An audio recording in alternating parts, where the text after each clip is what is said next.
নমস্কার বন্ধু, আমি সুতপা। তা আজকে তো বৃহস্পতিবার, হ্যাঁ যদিও দেরি হলো আমার পুজোটা করতে, কিন্তু আমি অবশেষে পুজোটা করেই ফেললাম। আজকে বৃহস্পতিবার, মানে পৌষ মাসের বৃহস্পতিবার, প্রথম বৃহস্পতিবার, তাই যে পুজো করলাম সকালবেলা। তা সকালে তো এমনিতে অনেক কাজ ছিল আজকে, তা সেই সব কাজ ছেড়ে নিয়ে পুজো করলাম। রাধা মাধবের, লক্ষ্মীর, নারায়ণের, আদ্যার শক্তির, সবার এই যে পুজো করে নিয়ে এইবারে রান্না বসাবো। এখন বাজে বেলা 1টা, তা আমি এইবারে রান্না বসাবো। আর আমার বন্ধুদেরকে সেটাই আমি শেয়ার করলাম যে বন্ধুরা, আমি এইবারে রান্না বসাবো বা পুজোও করে নিলাম। আর আজকে আমি আদ্যাপীঠে যেতে পারিনি, তাই ব্লগ দিতে পারিনি, কারণ আজকে বৃহস্পতিবারের পুজো মানে বুঝতেই পারছেন, একটু পুজোটা করতেই হয়। অনেকটাই সময় লাগে মোছামুছি করতে আর কি, সেই সময়টা যা লাগে। তা দেখুন বন্ধুরা, আপনারা সবাই ভালো থাকবেন, সুস্থ থাকবেন, আর সকলে সকলে আমরা যেন মায়ের আশীর্বাদ পাই, এটাই আমার কামনা। আমরা সকলে মিলে যেন ভালো থাকি, আর ঠাকুরের কাছে এটাই আমার বলার। দিয়ে দিলাম সকালবেলা। তা আমার একটু আজকে পুজোটা করতে দেরি হলো, তাই আমি আলপনা তালপনা দিয়ে এই যে পুজো করছি। তাই দেখুন, আর এটাই আপনাদের সাথে শেয়ার করার ছিল।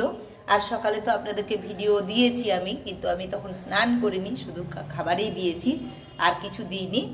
আর আপনারা সবাই ভালো থাকবেন, সুস্থ থাকবেন, এটাই আমার কাছে বলার, মানে ঠাকুরের কাছে একটাই প্রার্থনা।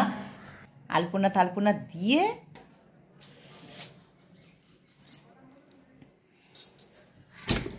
আর আজকে বাইরে ভালো রোদও দিচ্ছে, দেখুন খুব সুন্দর রোদ দিচ্ছে। দেখুন বাইরে বেশ সুন্দর রোদ দিচ্ছে, কিন্তু এতক্ষণ মেঘলা করেছিল, মেঘলা মেঘলা ছিল, কিন্তু এতক্ষণে খুব সুন্দর রোদ উঠেছে, দেখুন খুবই সুন্দর। এবারে আমিও রান্না বসাবো, এখনও রান্না বসাইনি, আজকে খুবই দেরি হলো, এইবারে আমি রান্না বসাবো।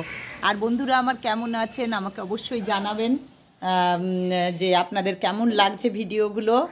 আর ভিডিওগুলো ভালো লাগলে অবশ্যই সাবস্ক্রাইব করবেন, লাইক করবেন, শেয়ার করে দেবেন, আমার ভিডিওগুলো একটু শেয়ার করে দেবেন আপনারা, আমার তাহলে একটু সুবিধা হয়। আর বন্ধুদেরকে জানাই আমার অনেক অনেক ভালোবাসা, আন্তরিকতা। মানে বন্ধুরা না থাকলে তো আমি কিছুই করতে পারতাম না, যেটুকু এগিয়েছি সেটুকু বন্ধুদের জন্যই। আর দেখুন একবার হাওয়া আসছে, দেখুন একবার প্রচণ্ড হাওয়া আসছে, তাই এটা জানালাটা বন্ধ করে দিতে হবে। আর নেক্সট ভিডিও নিয়ে আমি আসছি, সুতপার সঙ্গে থাকুন, সঙ্গে রাখুন। আর শীতে সবাই ভালো থাকুন, সবাই ভালো থাকবেন, সুস্থ থাকবেন, আনন্দে থাকবেন, আর সবাই আমরা আনন্দে যেন থাকতে পারি। আনন্দে থাকাটা আমাদের খুব দরকার। আর হ্যাঁ বন্ধুরা, ঠান্ডাটা ভালোই এখন লাগছে, কিন্তু বিশ্বাস করুন সকালবেলা একদমই ঠান্ডা লাগছিল না। আর আপনাদেরকে ওই বেলা আমি মহামায়ার আরতি দেখাতে অবশ্যই নিয়ে যাব, কথা দিলাম অবশ্যই যাব। আজকে একটু তাড়া ছিল, তাই আমি যেতে পারলাম না। তা এখন এইটুকু, নেক্সট ভিডিও নিয়ে আমি আসছি সুতপার সঙ্গে।